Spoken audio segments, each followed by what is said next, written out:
Let's look at electron configurations. We started to talk about them a little bit with the electron hotel, and you could see how the hotel was filling. That's how the electrons actually fill up in the elements. So as you use the periodic table, you'll be able to write the electron configurations. Electrons are distributed into sublevels and orbitals in the way that creates the most stable arrangement. They only react in order to become stable. So keep that in mind. The way things happen in atoms, whether reactions or electron arrangement, is that way to create the most stable arrangement. Now, the electron configuration is the most stable arrangement of electrons in the sublevels and the orbitals. Electrons fill orbitals and sublevels in an orderly fashion, beginning with the innermost sublevels and continuing to the outermost. Like I said, the rooms cannot be filled or you can't open up a new room until the rooms on that floor or sublevel are filled, because you're trying to keep it as stable as possible. Remember, we have the S block here, the D block here, the P block, and the lanthanides. Remember, S block can have 1, 2 electrons. It only has one orientation. The P block has 3 orientations, and each orientation can hold 2 electrons. So 1, 2, 3, 4, 5, 6. The D block has 5 different orientation. Each orientation can hold 2 electrons. So it has 1, 2, 3, 4, 5, 6, 7, 8, 9, 10. The D block can hold 10 electrons. The F block has 7 different orientation. Each can hold 2 for a total of 14, because 2 times 7 is 14. 1, 2, 3, 4, 5, 6, 7, 8, 9, 10, 11, 12, 13, 14. Okay. Let's go on now that we've looked at this a little bit. So we're going to look at our atoms here. We're going to need to look at the periodic table to write the electron configuration. So I'm going to be going back and forth here. If we look at hydrogen, hydrogen is in row 1. So we come back here and we write 1 because it's in row 1. Then we go back to the periodic table and we look and we say, well, this is the S block. So it's in 1s. So we come back to our draw. All right, 1s. Come back to our periodic table. It's in the first spot in the S block. So it's 1s1. So with this, all we're doing is counting. So 1s1. Now let's look at helium. Helium is also in row 1. And remember, helium actually fits right here. So it's also in S. But instead of 1, it's 1, 2. So helium then would have the electron configuration of 1s2. What we're doing here is showing where the electrons go, how they're arranged by their energy levels. Let's look at lithium. Lithium is here in the second row, but we can't start just at the second row. we have to go up here and fill everything up before we get to the second row, remember. But as you noticed, we're just adding on. So lithium, let's count.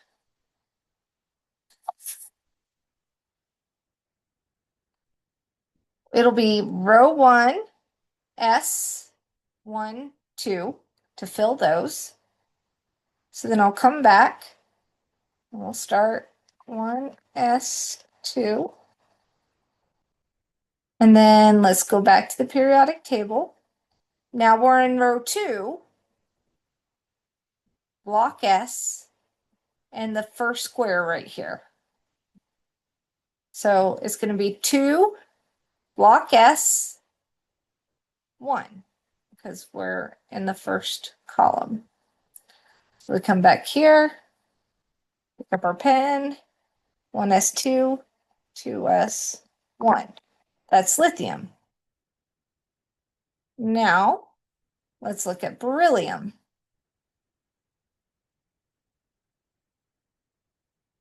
Beryllium, 1s1, 2. We got to do that. 2s1, but it's here, so it's 1, 2.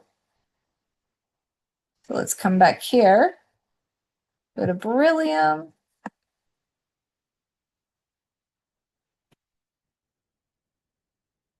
Remember, everything before it has to be filled up. So it'll be 1s2, because S is all full now. 2s2, because it has a second spot. Now let's look at boron. Boron's going to be a little bit different. We still have 1s2,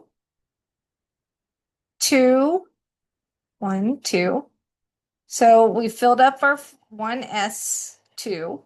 We filled up 2s2. So let's come back here and put that while we remember it. 1s2, 2s2. But we're not done because beryllium still has one more over here. We're still in row 2. So, but we've changed sublevels.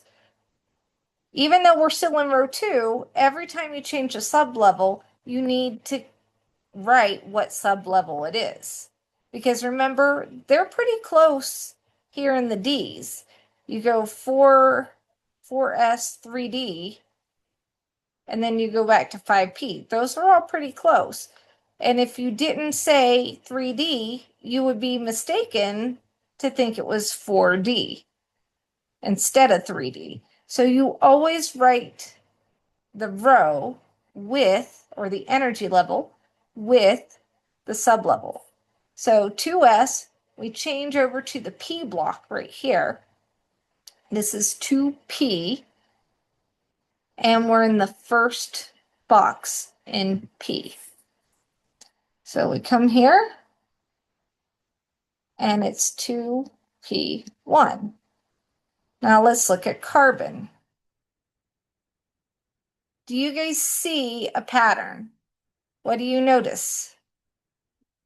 1s1, 1s2, 1s2, 2s1, 1s2, 2s2.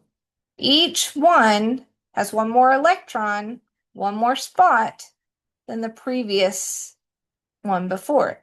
So for carbon, we could already start with one. Oh, yellow's hard for you to see. So green. We could already start with 1s2, 2s2, 2p. And let's see how many over we need to go for carbon. So we have 1s1, 2, 2s1, 2, 2p1, 2. So you can see it's 2p2.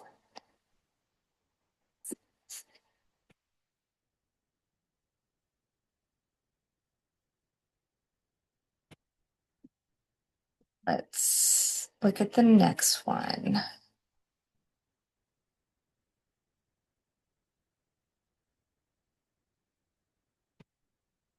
Here we have nitrogen. Now, nitrogen we know is going to be 1s2, 2s2, 2p, and you look and it's 1, 2, 3 over in the 2p block. 1, 2, 3. So it's going to be 2p3.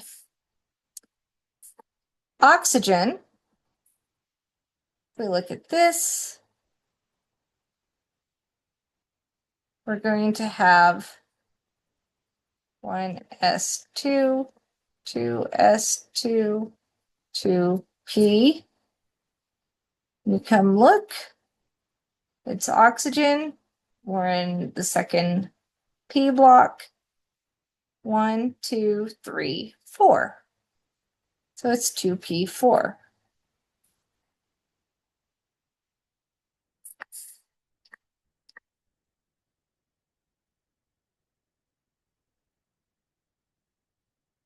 Now let's look at fluorine. Now fluorine is going to be, change the color here. Fluorine is going to be just like oxygen, but it's going to be 1s2, 2s2, 2p, but instead of 4, we're in the second row. This is S, this is P.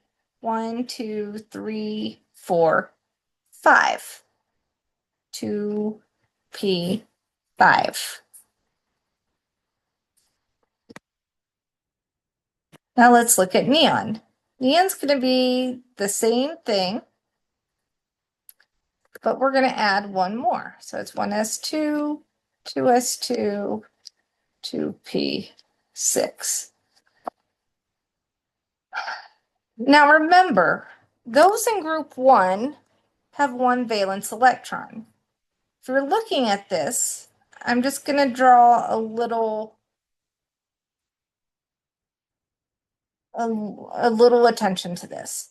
So hydrogen has only one valence electron. Helium has two valence electrons. But lithium, which is still in group 1 elements have one valence electron. These right here, these are inner electrons. So we don't look at those for valence electrons. You look at the subscript of the outermost energy level. So the outermost energy level here is 2. So lithium only has one valence electron. Beryllium, outermost energy level 2, has 2 valence electrons. Boron, we're not going to count this one because that's an inner level. But now we have to look at 2s and 2p. Look at the superscript here. So we have 1 plus 2. Boron has 3 valence electrons. Let's check. And here on the periodic table, it's in group 13. Group 13 has 3 valence electrons. 2 of those valence electrons are in the S block. 1 is in the P block. So you can see how the valence electrons are arranged according to energy level. You can see that carbon has 4 valence electrons. Remember, just look at the outermost energy level, which in this case is 2s2. So I brought your attention to that. I am going to show you with these. We're going to continue making our we're on sodium right here, making our electron configurations. We have start at the beginning, 1s1, 1s2. So we come back and we write 1s2. Let's go back here. We just finished our first row. Now we're in row 2. So we'd write 2, block S, 1, 2. Come back to S2. Come back here. We've gone from 2s2. Now we have to go to 2p. 2p, 1, 2, 3, 4, 5, 6. We have to fill all these before we can come to sodium. So now it's 2p6. Oh.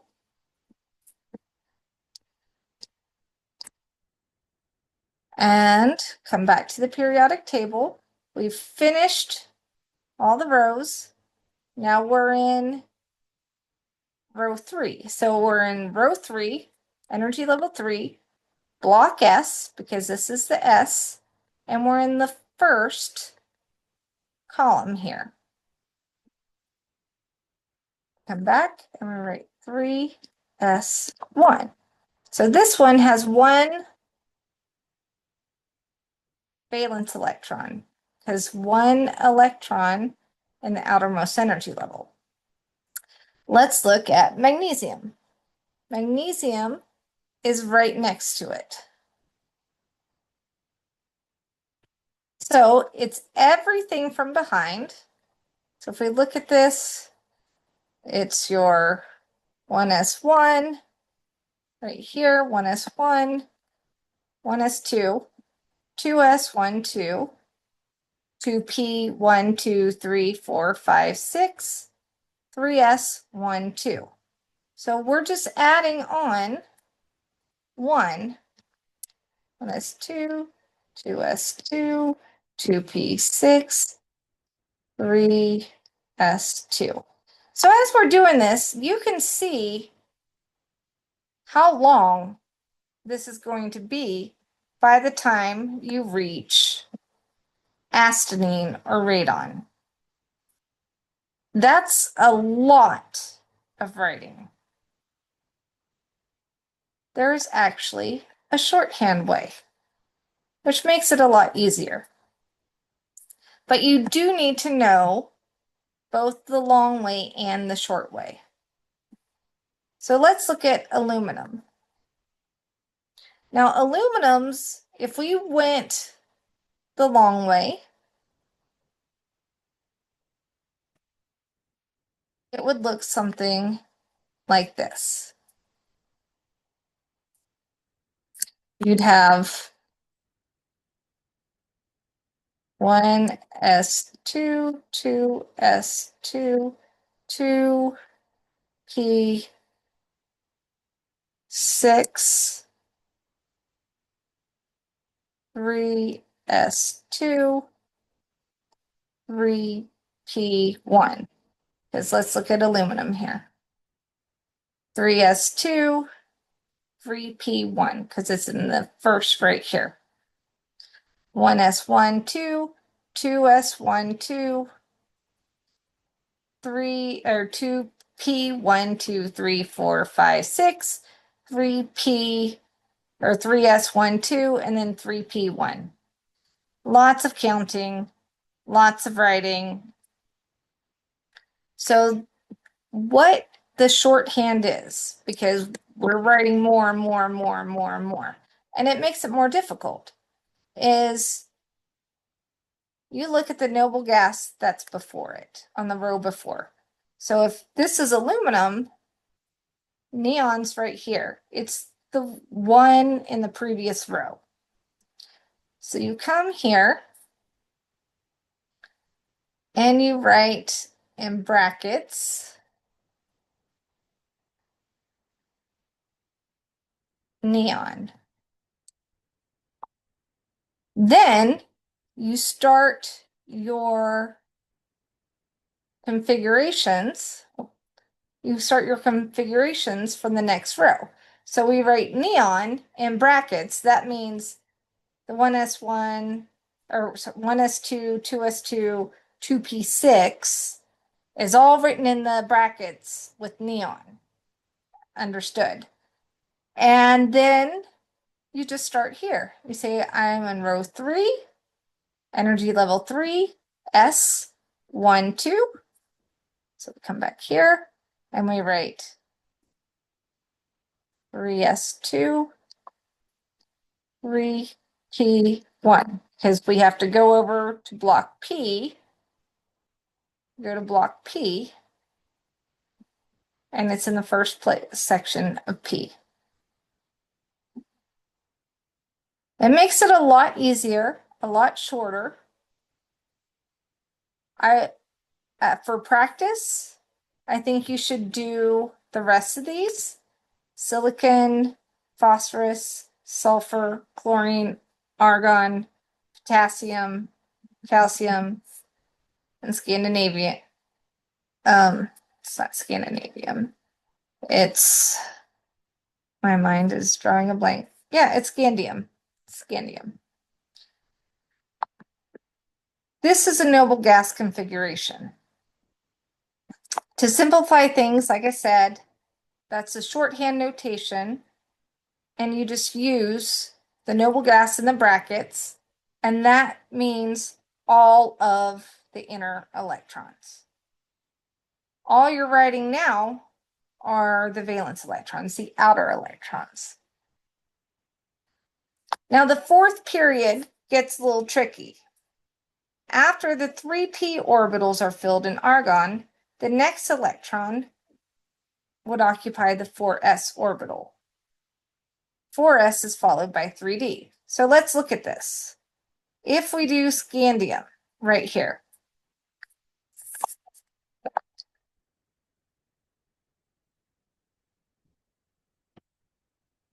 we will do our noble gas configuration, which is argon.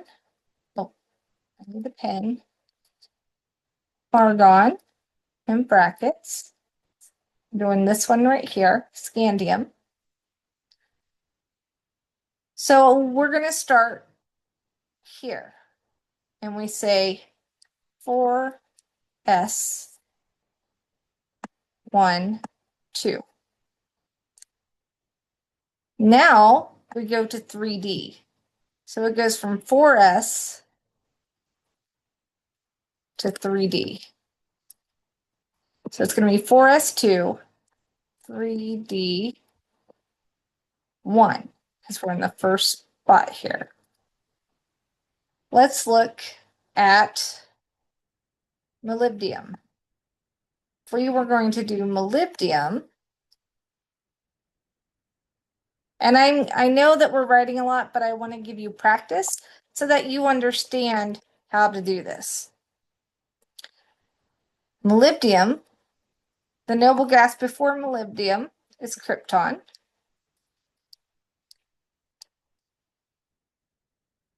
And then we start here at row 5. We go 5s2, because 1, 2. And since this was 3D, this one here is 4D. 4D, 1, 2, 3, 4. So it's krypton in brackets, 5s2, 4D, 4.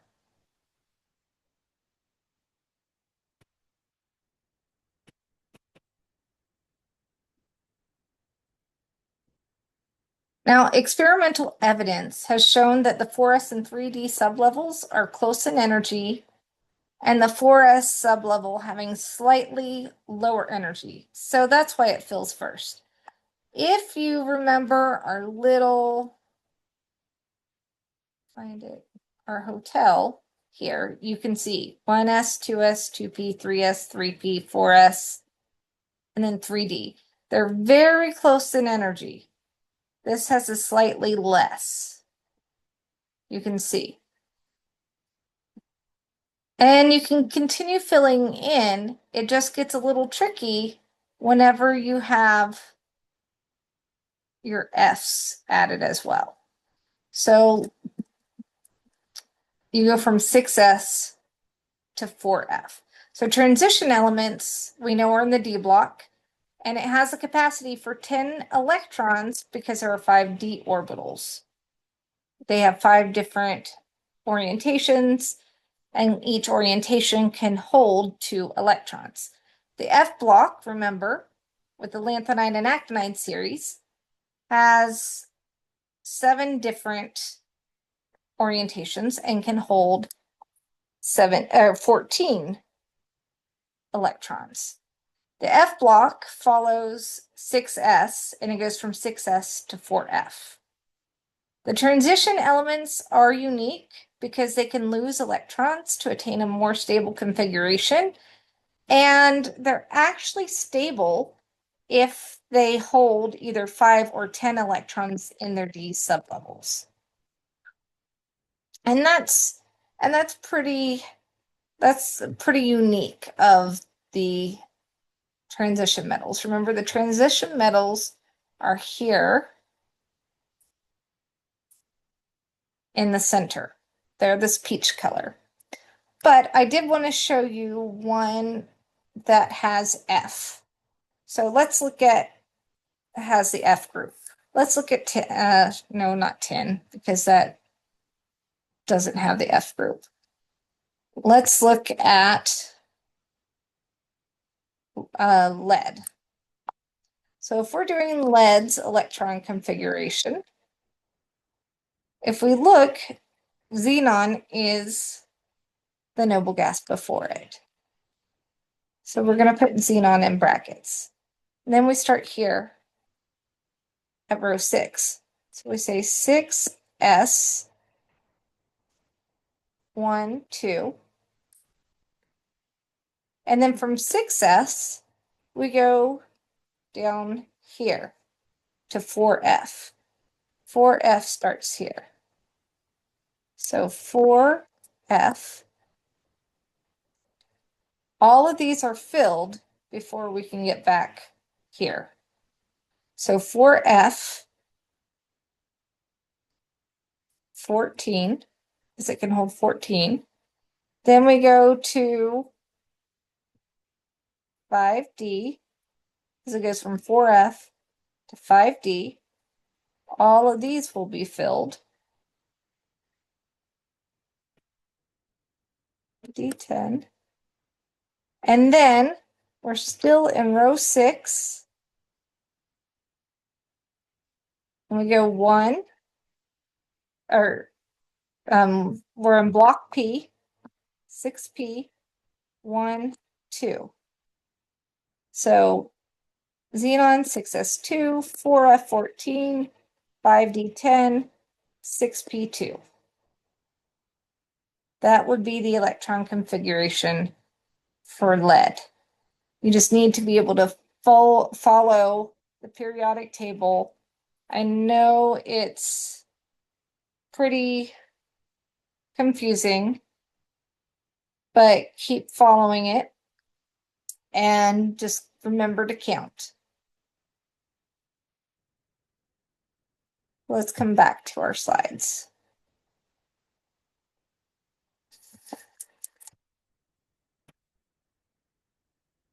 Now the inner transition elements, those are the actinide and lanthanide series, the F block. And they're so close together, their energy levels are, that the electrons can move back and forth between them and form multiple charges, multiple oxidation numbers.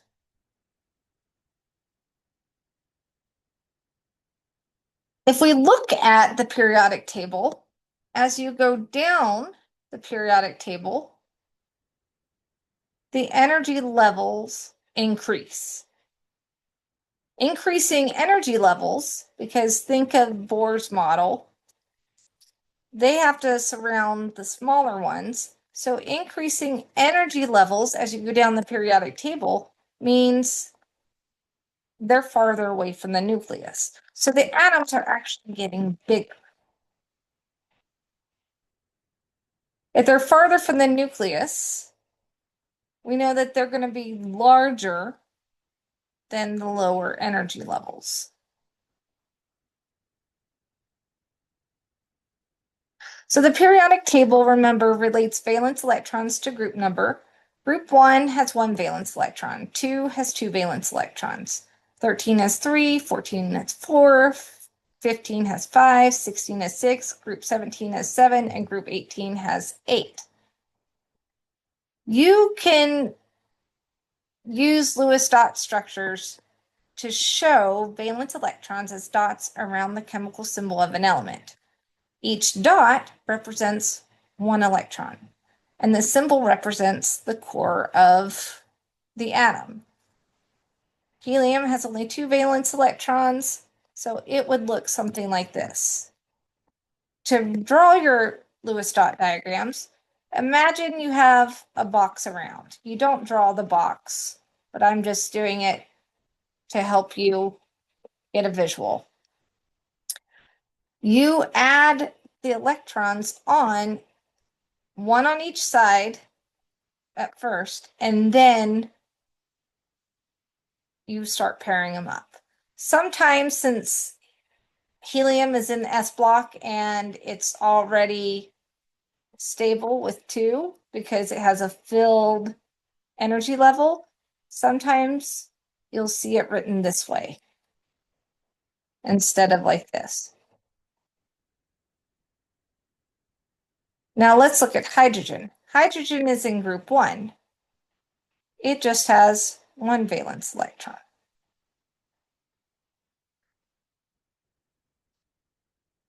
Rules for writing Lewis dot diagrams. The element symbol goes in the middle. We need to use a periodic table to determine the number of valence electrons the atom has just by looking at its position on the periodic table. And you imagine a box like I drew for you surrounding the periodic table, or surrounding the element, I should say. And you just place an electron on the imaginary sides of the box, 1 at a time in a clockwise direction until all valence electrons are placed. You will never have more than 8 valence electrons. Remember, you're only putting on the outermost energy levels. So if we look at this, draw the Lewis structures for the following. We have potassium here. We're going to have to look at, we're almost finished. We just have one more slide after this.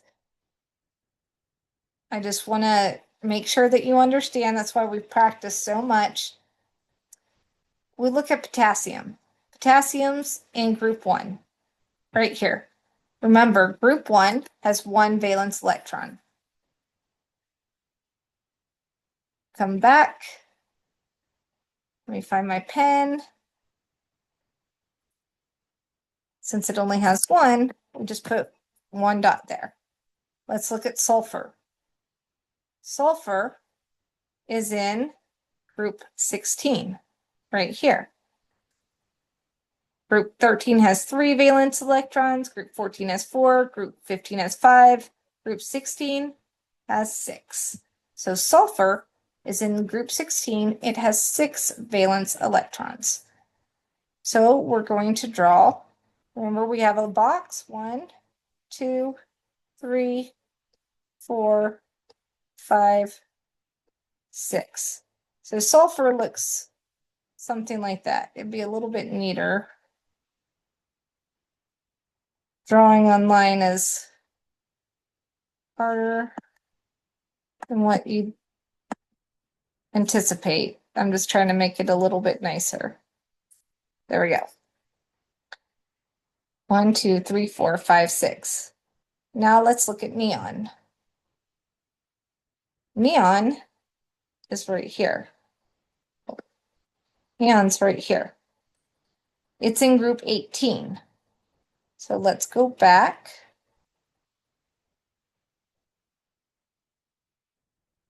Remember our little box. 1, 2, 3, 4, 5, 6, 7, 8. You go around in clockwise position to try to make sure you get it all. Our last one is carbon. Let's go back to the periodic table.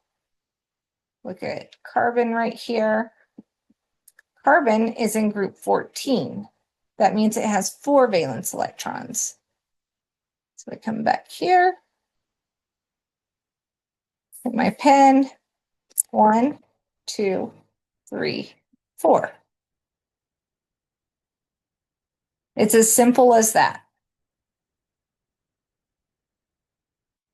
Now we're going to do some practicing. Last one. Pause it, take a breath, try to answer these on your own, and unpause and check your answers when you're ready. So the first question here.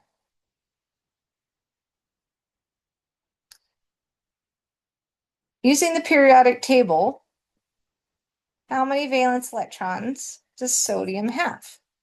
So if we look here at the periodic table, we find sodium right here. It's in group 1, so it has 1 valence electron. So the answer would be 1. Try to make it multiple choice after all that writing. Number 2, using the periodic table, what is the Lewis structure for oxygen? So let's look at the periodic table. Oxygen's right here. It's in group 16, so it's going to have 6 valence electrons.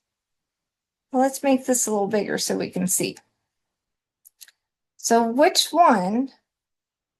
Oh, that accidentally, that's not correct because I did not. I had a couple extra there. It's going to look like this. I realize that after find errors as you actually do it. So it looks like this. 1, 2, 3, 4, 5, 6. That one didn't show up. 1, 2, 3, 4, 5, 6. So the answer would be this. None of these are correct, unfortunately. So I apologize. We are done. You guys have been awesome. Don't forget to take your quiz, and I'll see you guys next week.